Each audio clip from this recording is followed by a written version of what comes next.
주 이름 찬송케 하옵소서. 영광과 권능의 선구여 오셔서 우리를 주옵소서. 항생한 성자여 오셔서 기도를 들으소서. 택하신 백성을 복 내려주시고 거룩한 마음을 주옵소서. 위로의 주 성령 오셔서 그 증거 주옵소서. 전능한 주시여 한 사람 안에서 떠나지 마시고 계십소서. 삼삼일체계 한없는 찬송을 드립니다.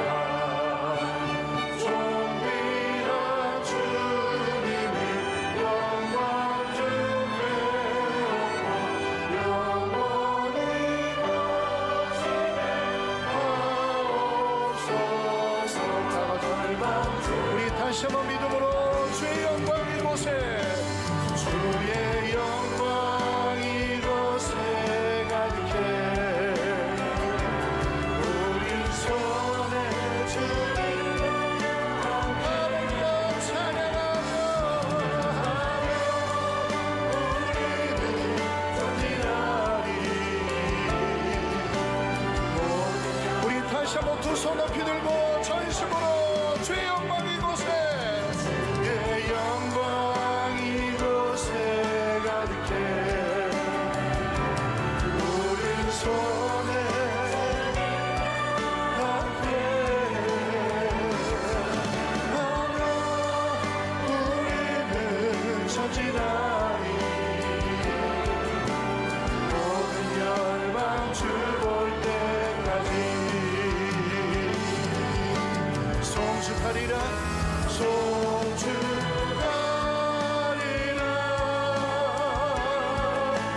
화목케 하신 주 아멘. 나의 모든 죄 깨끗게 하셨네. 오직 주님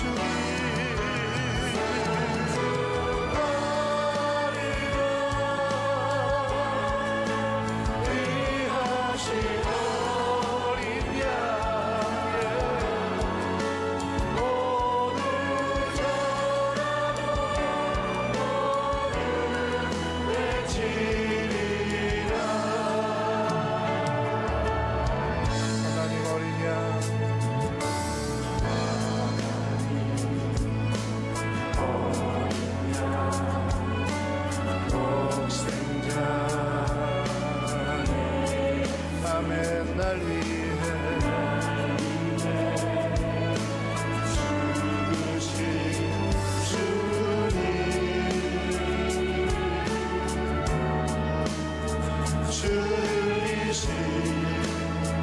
그 모양이 아멘. 주님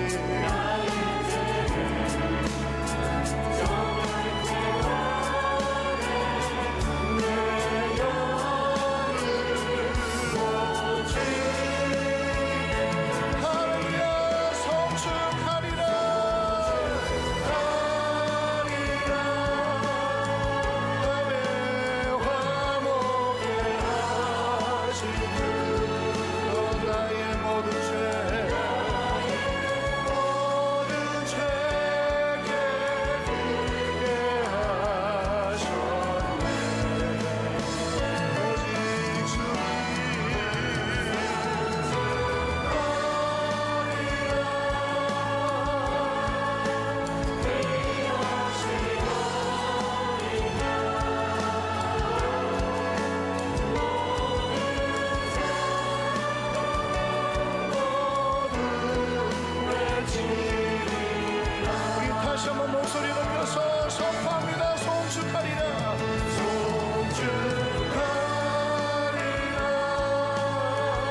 주시옵소서. 다시 한번 모두 절하고 모두 절하고 모두 외치 예수님 영광 받으시옵소서. 다시 한번 모두 절하고 모두 절하고 모두 외치리라.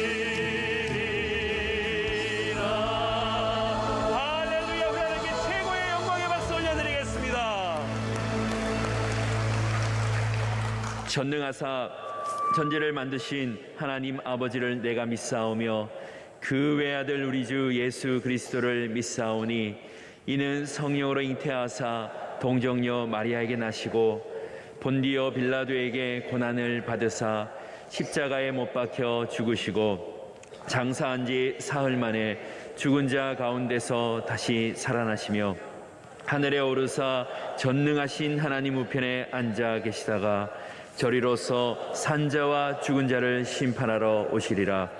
성령을 믿사오며 거룩한 공회와 성도가 서로 교통하는 것과 죄를 사하여 주시는 것과 몸이 다시 사는 것과 영원히 사는 것을 믿사옵나이다. 아멘.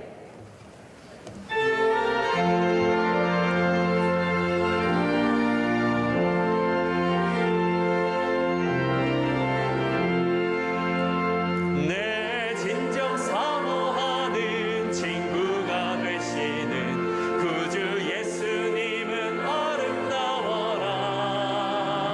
산 밑에 백합화요 빛나는 새벽별 주님 영원할 길 아주 없도다. 내 마음이 아플 적에 큰 위로 되시며 나 외로울 때 좋은 친구라. 주는 저 산 밑에 백합 빛나는 새벽별 이 땅 위에 비길 것이 없도다.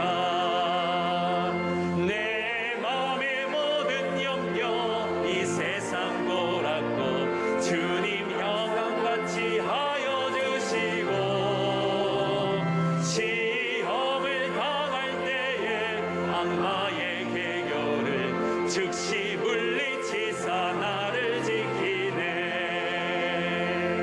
온 세상 날 버려도 주 예수 안 버려 끝까지 나를 돌아보시니 주는 저 산 밑에 백합 빛나는 새벽별 이 땅 위에 비길 것이 없도다.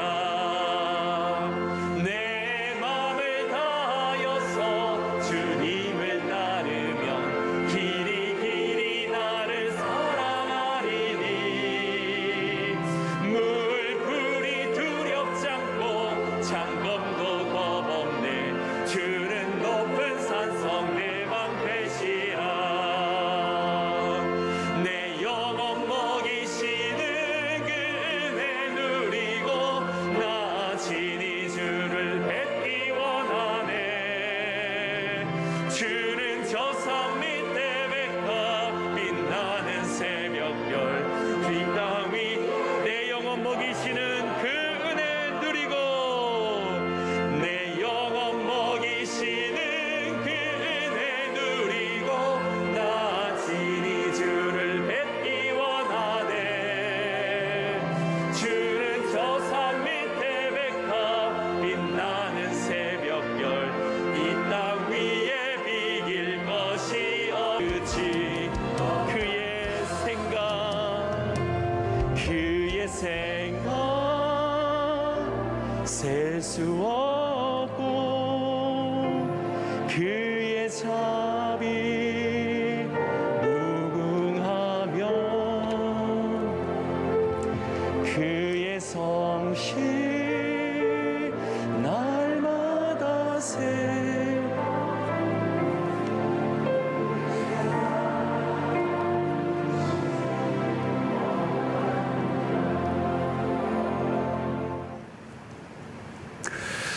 자, 오늘 이 물질적 부의 문제입니다. 이 한국교회 안에 이제 이 기독교가 돌았을 때 이 샤머니즘, 이 무당 종교죠. 그 기복주의와 이렇게 연결이 되었습니다. 소위 이것을 우리는 번영의 신학이다 이렇게 얘기합니다. 우리가 잘 아는 미국의 번영 신학으로 가장 대표적으로 알려진 사람은 로버트 슐러 목사님입니다. 그 수정교회로 알려져 있습니다. 그 수교회는 지금 부도가 나서 없어져 버렸습니다. 주로 적극적인 사고방식을 가르치고 하면 된다. 큰 꿈을 가져라. 당신을 믿어라. 자기 확신을 하라. 이제 이런 얘기를 많이 했어요. 그런데 이 수정교회가 탄생했던 이유는 시대적 배경이 한 몫을 했습니다. 2차 대전이 지나고 심각한 경제 공황을 지나면서 백성들이 좌절과 절망 속에 빠져 있을 때 이 로버트 슐러 목사의 설교, 이 적극적인 사고방식, 이건 이제 굉장히 호소력 있게 설득력 있게 들려진 것입니다. 자, 현재는 미국 휴스턴에 있는 레이크우드 교회 조엘 오스틴 목사입니다. 이분이 지은 책이 긍정의 힘이라고 한국에 번역되어서 베스트셀러가 되었어요. 자, 이 번영신학은 기복주의 신앙을 부추기는 것입니다. 복을 구하는 것은 나쁜 것은 아닙니다. 그러나 그로부터 파생되는 많은 문제들이 있습니다. 자, 물질적 복을 추구하다 보면 자연스럽게 내세보다 현세에 집중할 수밖에 없습니다. 현세에 집중하다 보면 모든 중심이 결국은 자기에게로 기울게 된다는 거예요. 그러니까 하나님 중심이 아니고 인간 중심이 되는 거죠. 그래서 복을 구하다가 복의 근원이신 하나님을 잃어버리는 것이 문제입니다. 특히 이 번영의 복음에는 십자가가 보이지 않아요. 자신의 행복과 성공을 위해 하나님을 도구화하게 되는 것입니다. 그래서 번영의 신학의 약점은 하나님은 주변으로 밀려가고 인간이 중심에 서게 되는 것입니다. 죄성을 가진 인간은 언제나 자아 중심적으로 기울게 되어 있습니다. 그래서 이 번영의 신앙은 하나님보다 부에 더 초점을 맞추게 되는 것입니다. 그래서 결국은 어떻게 돼요? 물질이 우상이 되는 것. 하나님의 자리에 부가, 물질이 자리 잡게 되는 거예요. 여러분, 이 부에 대한 논란은 어디에서나 뜨거운 이슈입니다. 부를 어떻게 바라볼 것인가? 한국에서도 청부론과 청빈론이 팽팽한 논쟁을 일으킵니다. 부에 대한 긍정적인 관점을 가진 것이 청부론이라고 얘기하고요. 부에 대해서 부정적이고 소극적인 관점을 가진 관점을 우리는 청빈론이라 이렇게 얘기합니다. 굉장히 뜨거운 이슈입니다. 대체적으로 한국교회 상황에서는 청빈론보다 청부론이 더 설득력을 얻는데요. 부에 대한 긍정적인 태도를 가지고 있죠. 성도 여러분, 예수님은 부와 천국과의 관계를 밀접하게 말씀하십니다. 예수님이 부자가 하나님의 나라에 들어갈 수 없다고 하실 때 어떤 부자를 말하는가? 또 어느 정도를 가지고 있어야 부자라고 얘기하는가? 또 돈을 많이 가지고 있다고 천국에 갈 수 없다는 말일까? 오늘 본문의 이야기를 다룰 때 우리가 먼저 조금 이제 언급해야 될 것은, 어떤 분은 나는 부자가 아니야, 나하고는 해당이 안 돼라고 말할 수 있을지 모릅니다. 그러나 여러분, 이 부의 문제는 우리 모두와 연결되어 있습니다. 우리는 매일 필요한 것을 얻기 위해서 돈을 사용합니다. 그리고 마음만 먹으면 필요 이상도 얻을 수 있습니다. 물건을 구입할 때마다 좀 더 나은 것을 선택하고자 하는 유혹을 느낀다면 돈 문제로부터 자유롭지 않습니다. 요즘 문화적으로 자극이 강해지고 많아졌어요.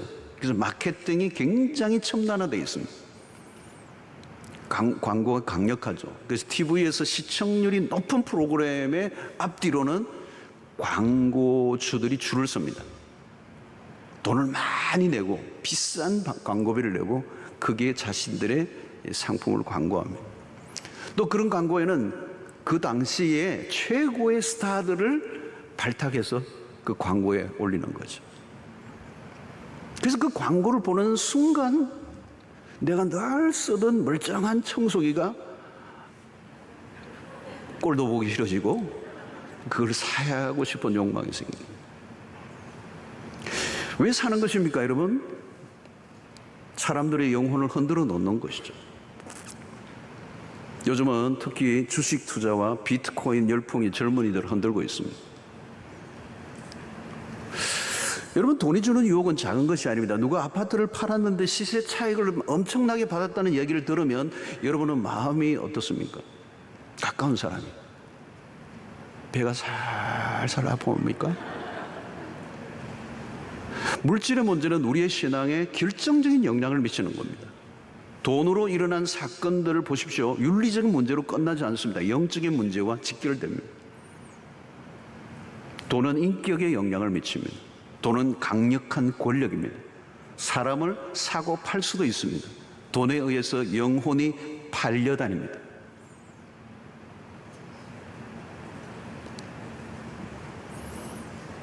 돈은 영혼 깊숙한 곳까지 영향을 미치죠. 결국 가룟 유다는 자신의 영혼이 돈에 매수되어 스승을 팔아넘깁니다.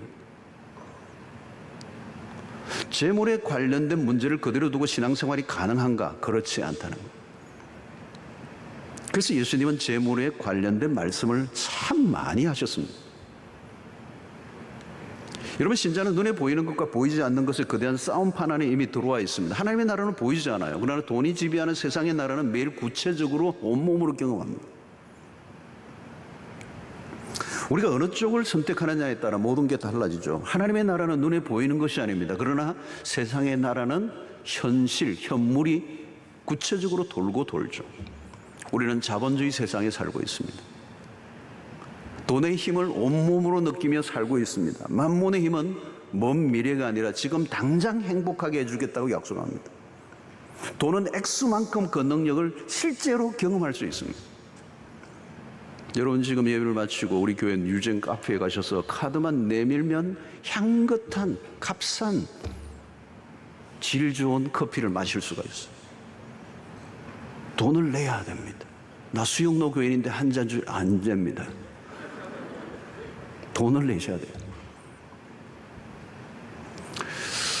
여자분들은 돈만 있다면 예배 마치고 우리 근처, 교회 근처에 S백화점에 가서 명품 가방을 구입하고 집으로 돌아갈 수 있습니다. 마음에 꼭 드는 가방을 하나 탁 메고 가면 얼마나 신이 납니까? 천국에 혹시 이런 가방이 있을까? 뭐 이런. 돈이 가져다 주는 즐거움은 하나둘 아닙니다. 돈이 주는 즐거움은 기도 응답보다 빠릅니다. 우리는 기도를 하지만 하나님의 응답은 언제나 우리의 생각보다 느려요. 때로는 내 기도가 하나님에게 접수되었는지조차도 알 길이 없어. 근데 카드만 내밀면 내가 원하는 것이 즉시로 돌아옵니다. 주문하면 집 앞까지 갖다 줍니다. 돈을 소비할 때 오는 짜릿함이 있습니다. 돈을 쓸 때는 내가 하나님이 된 느낌, 전지전능한 하나님. 내가 원하는 대로 골라 가질 수 있습니다. 여러분, 눈에 보이는 세계가 전부라면 당연히 물질은 신이 됩니다. 돈은 종교입니다. 돈이 없으면 당장 불행하다고 느낍니다. 가난하면 금방 비굴해집니다. 기가 죽습니다. 돈은 당장 혈액을 발휘하죠. 그 권세가 엄청난 것입니다. 여러분, 이 거대한 힘을 이겨낼 자신이 있는가? 우리가 매일 경험하는 일상입니다.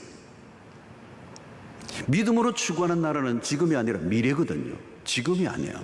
그래서 우리가 믿음을 강조하는 이유, 인내를 강조하는 이유, 소망을 강조하는 이유는 현재가 아니라 미래에 초점이 맞춰 있기 때문에.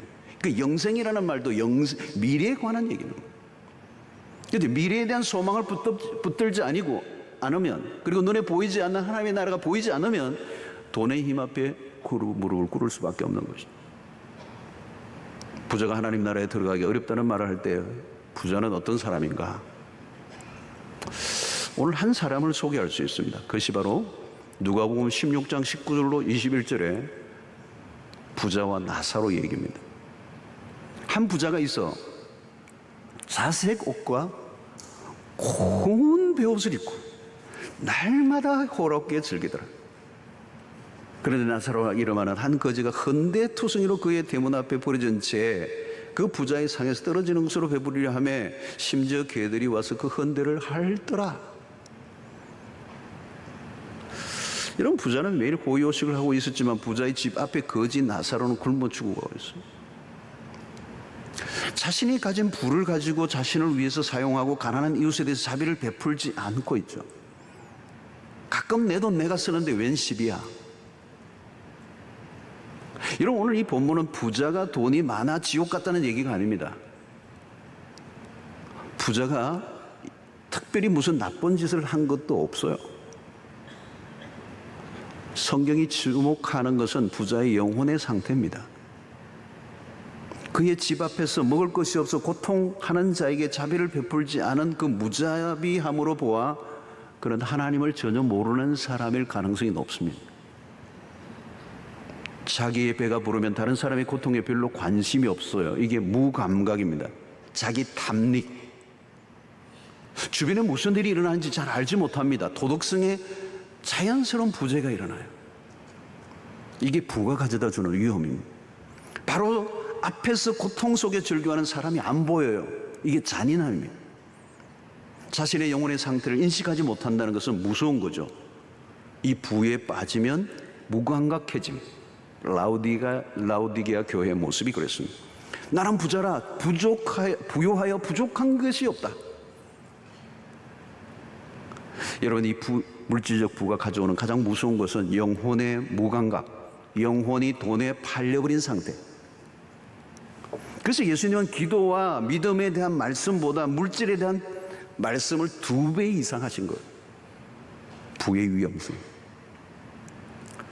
여러분, 우리는 물질의 한계를 알아야 합니다. 누가복음 12장 16절로 21절에 또 다른 부자가 나와요. 또 비유로 그들에게 말하 이르시되 한 부자가 그 밭에 소출이 풍성함에 심중에 생각하여 이르되 내가 곡식 쌓아둘 곳이 없으니 어찌할꼬 하고 또 이르되 내가 이렇게 하리라 내 곡간을 헐고 더 크게 짓고 내 모든 곡식과 물건을 거기 쌓아두리라.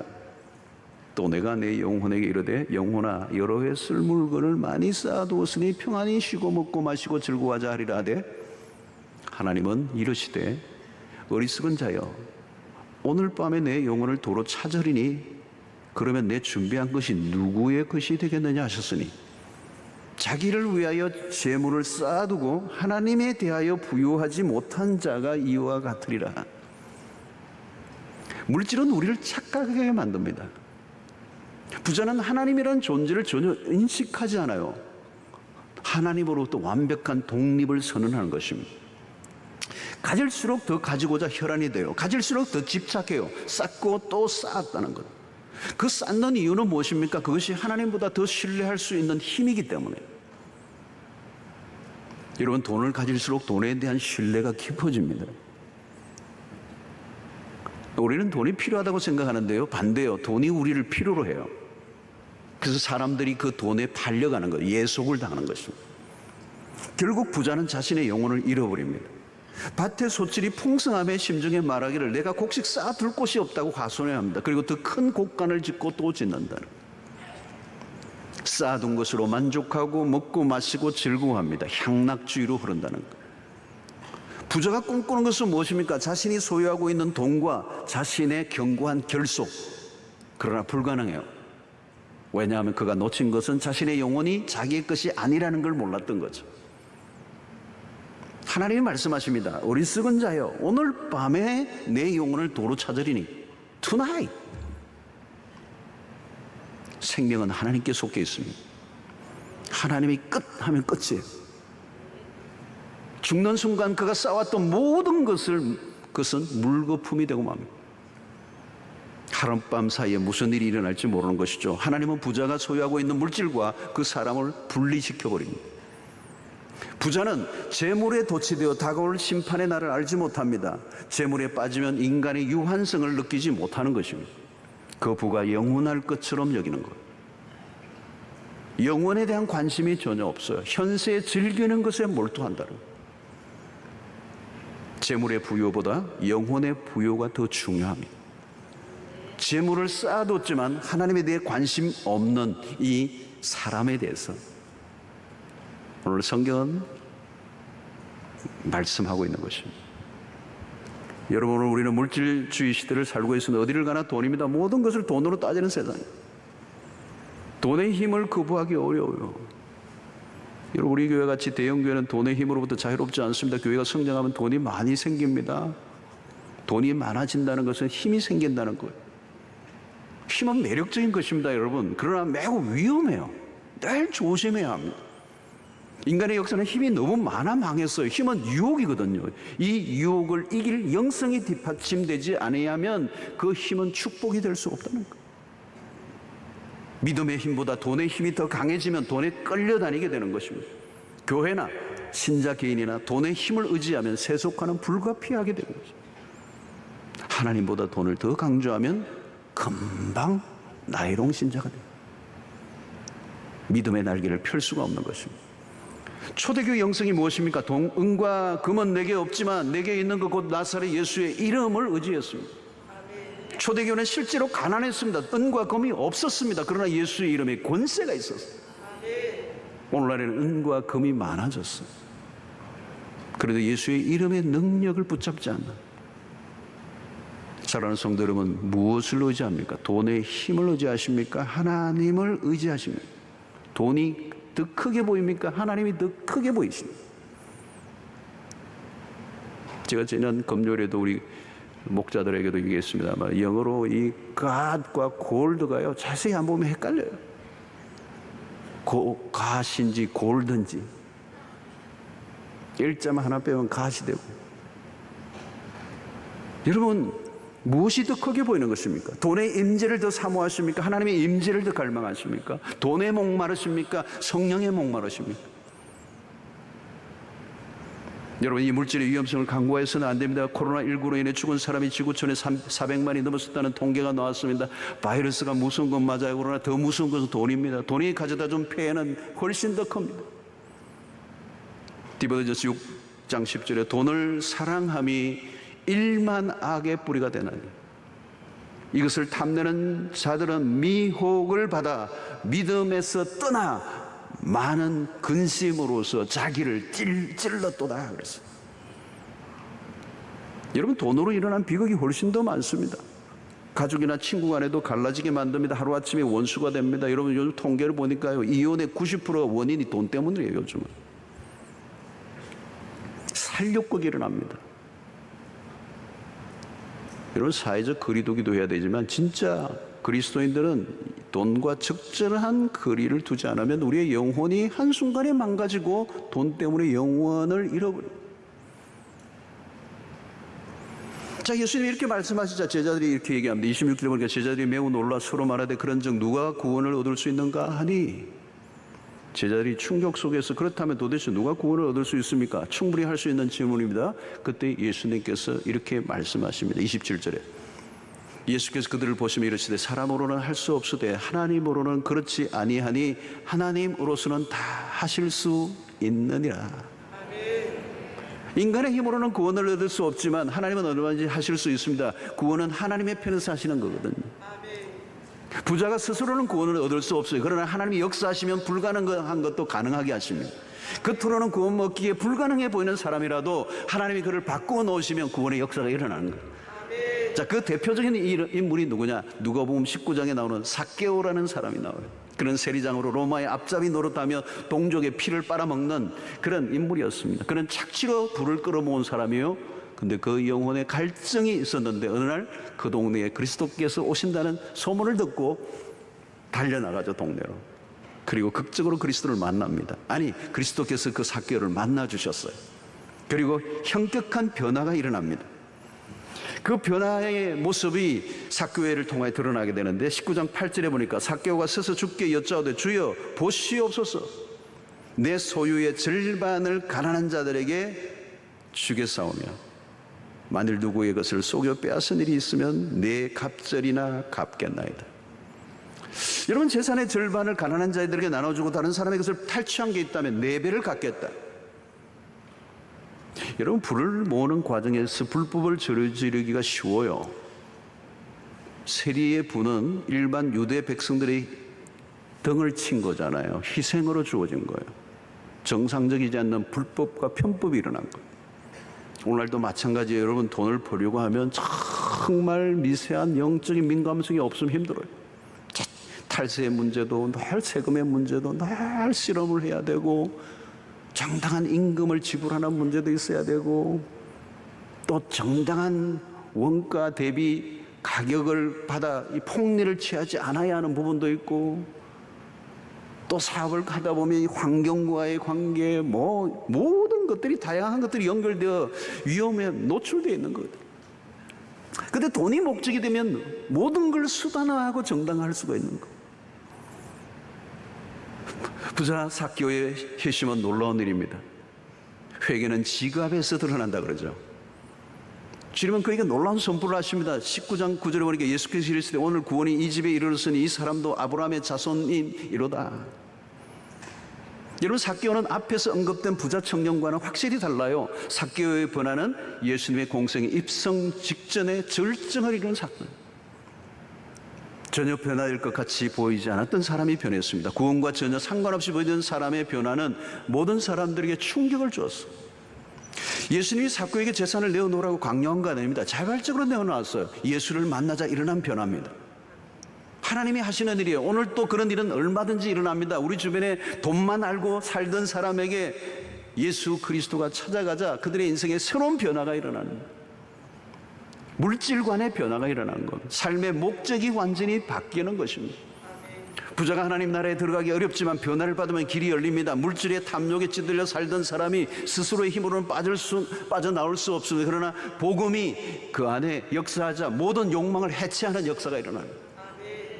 그리스도를 깊이 만나면 돈의 힘은 현저히 사라지게 되는 거예요. 희한한 일이 일어나요. 희한한 일이 일어나요.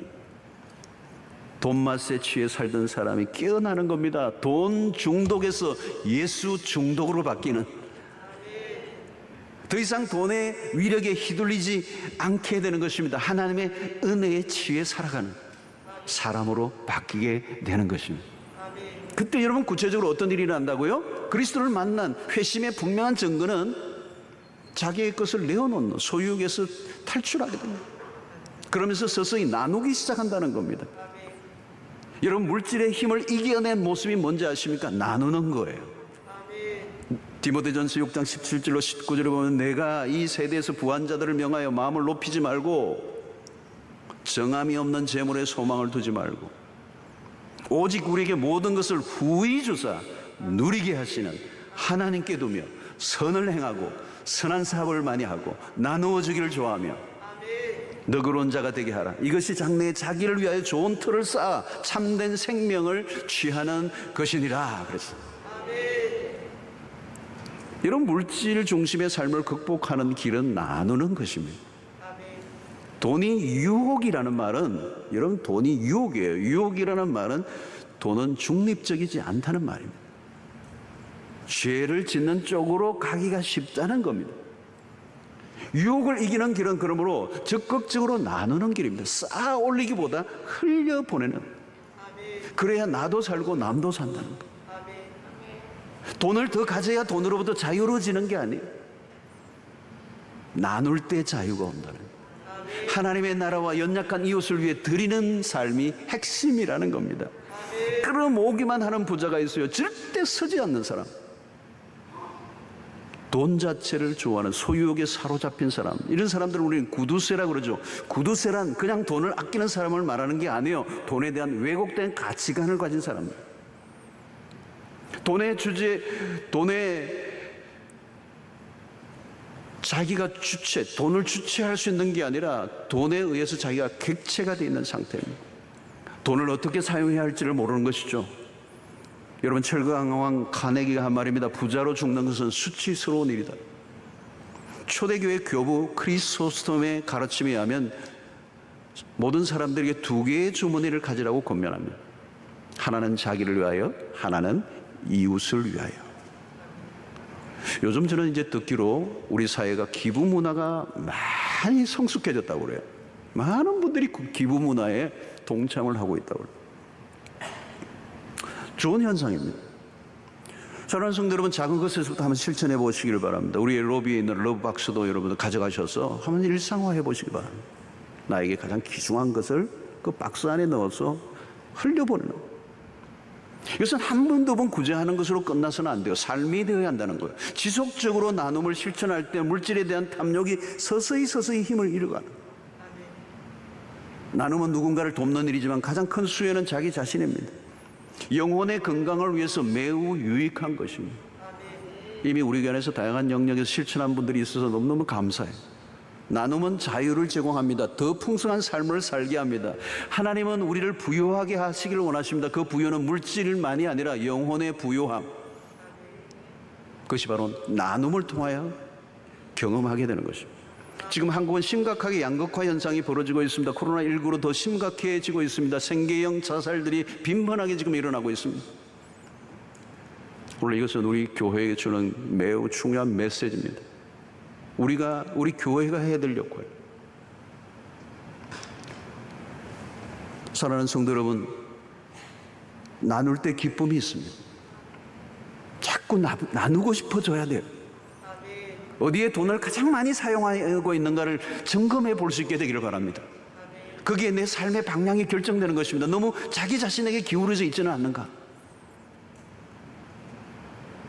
피부관리, 다이어트, 애완동물, 지방제거 수술, 다 좋아요. 다 좋아요. 그러나 나도 모르게 우리의 영혼이 길을 잃어가고 있지는 않는가? 영원이 아니라 현재의 만족의 모든 걸 걸고 있지 않는가?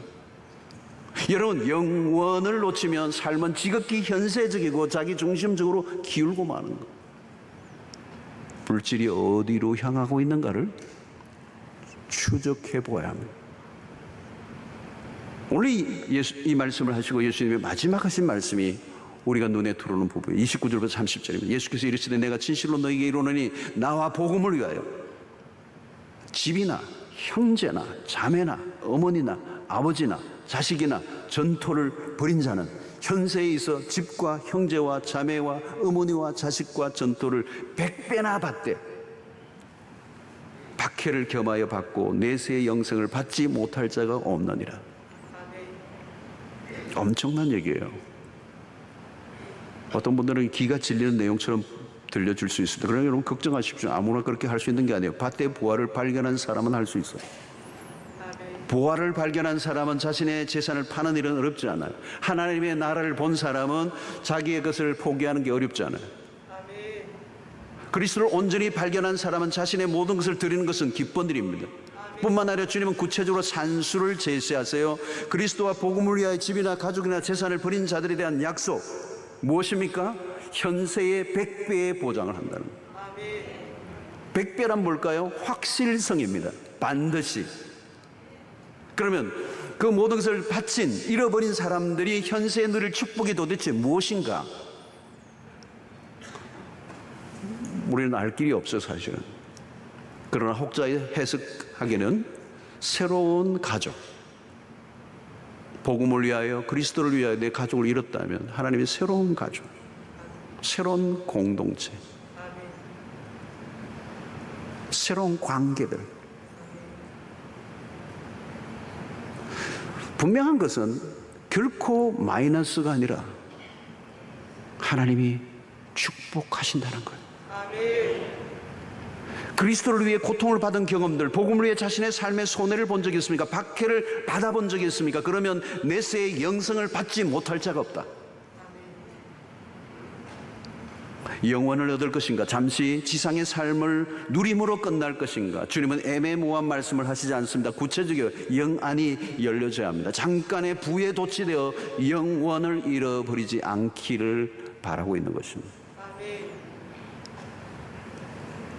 예수님은 물질에 대한 가르침을 산상수훈에서 아주 뚜렷하게 하셨습니다. 마태복음 6장 19절로 21절을 보면 너희를 위하여 보물을 땅에 쌓아두지 말라. 거기는 좀과 동록이 해하며 도둑이 구멍을 뚫고 도둑질하느니라. 아무리 지키려고 해도 지켜지지 않는다는 걸. 오직 너희를 위하여 보물을 하늘에 쌓아두라. 거기는 좀이나 동록이 해하지 못하며 도둑이 구멍을 뚫지도 못하고 도둑질도 못하느니라. 아무도 손대지 못한다. 내 보물이 있는 그곳에는 내 마음도 있느니라. 여러분, 이 시간에 우리의 마음이 어디에 있는가를 확인하셔야 합니다. 내 마음을 지배하고 있는 것이 무엇인지, 내 마음의 중심에 무엇이 놓여 있는지. 성도 여러분, 우리는 물질 문명의 한복판에 서 있습니다. 매일 돈의 전쟁을 치르고 있습니다. 돈으로부터 초연해지는 삶을 산다는 것은 결코 쉬운 일이 아닙니다. 사람이 떡으로만 사는 것이 아니라 하나님의 입에서 나오는 말씀으로 살 것이라는 주님의 말씀이 희미하게 들릴 때가 있습니다. 우리는 이미 물질이 지배하는 세상 안에 많이 오염되어 있을지도 모릅니다. 돈이 많아야 행복하다는 논리에 설득되어 있을 수 있습니다. 성도 여러분, 우리의 영혼을 탈취해가는 미끼들이 곳곳에 숨어 있습니다. 깨어 있어야 합니다. 마귀는 돈이 우리를 만족시켜 줄 것이라고 속삭이죠. 그러나 그것은 거짓이라는 사실을 잊지 말아야 합니다. 우리의 진정한 만족과 기쁨은 하나님만이 주실 수 있습니다. 돈에 집착하다가 하나님의 나라를 놓치지 않아야 합니다. 우리의 인생은 짧습니다. 가난하게 살든 부하게 살든 우리의 삶은 금방 끝납니다. 영원한 하나님의 나라에 초점을 맞추고 살아가시는 여러분들 되시기를 바라고, 물질의 부여보다 하나님에 대하여 부유한 자로 살아갈 수 있게 되기를 축원합니다. 요즘 힘들고 어렵지만 우리의 시선을 하나님께 고정하신다면 우리는 우리의 영혼을 세상에 팔려가지 않게 될 것이고, 이 어려운 시기라도 바울 사도가 얘기했던 것처럼 내가 모든 것을 가지고 아무것도 없는 자 같으나 모든 것을 가진 자로다, 이렇게 선포했던 바울 사도적 삶을 여러분들 살아가는 은혜가 있게 되기를 주의 이름으로 축원합니다. 우리 함께 잠시 기도하는 시간을 갖겠습니다. 굉장히 중요한 주제인데요. 하나님, 힘듭니다. 그건 사실입니다.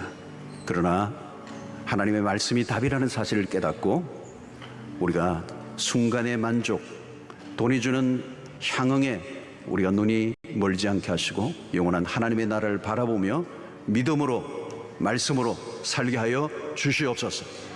영혼이 세상에 팔리지 않게 하시고 돈에 팔리지 않게 하시고 말씀에 승부를 거는 우리의 인생이 되게 하여 주셔서 영원한 생명을 놓치지 않고 살아가는 저희들 되게 하여 주시옵소서.